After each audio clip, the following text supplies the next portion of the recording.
All right, 10-69, evaluate each expression below without a calculator. Okay, I've talked about this before, but one of the things that can really help you work with simplifying these types of problems is work on your perfect squares. So from 1 to 20 squared, in between, find out what all those perfect squares are. This is 400. From 1 cubed, which is 1, to 10 cubed, which is 1,000.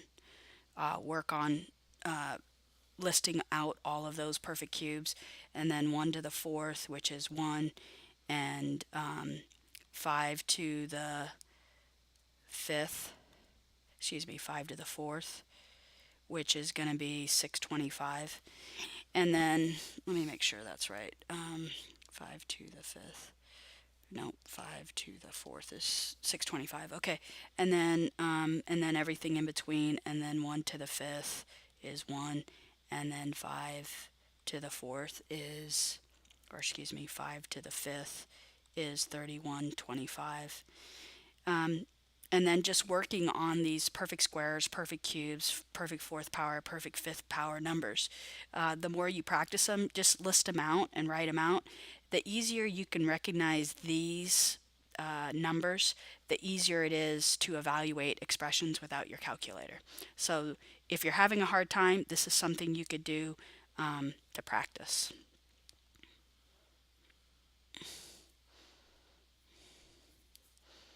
All right, so now let's look at doing these problems. So like when I look at 27, I'm going to write 27 to the 1/3 power. 27 is the same thing as 3 cubed to the 1/3 power. So when you take 1/3 times 3, you get 3.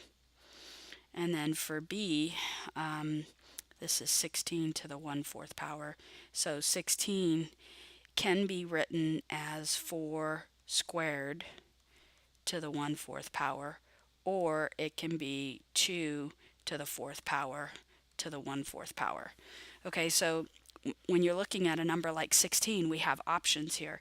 So 4 squared isn't going to eliminate this, and we're still going to have a fraction. So this one is not the one we want, but when you take 4 times 1/4, we get 2. And then likewise with 49 to the 1/2 power, that's the same thing as 7 squared to the 1/2 power. 1/2 times 2 is 7. And then 1000 d is 1000 cubed, and then you get 10 to the 3rd power to the 1/3 power, and so you get 10. So, not very difficult to do as long as you know your perfect squares, perfect cubes, fourth power, fifth power, whatnot.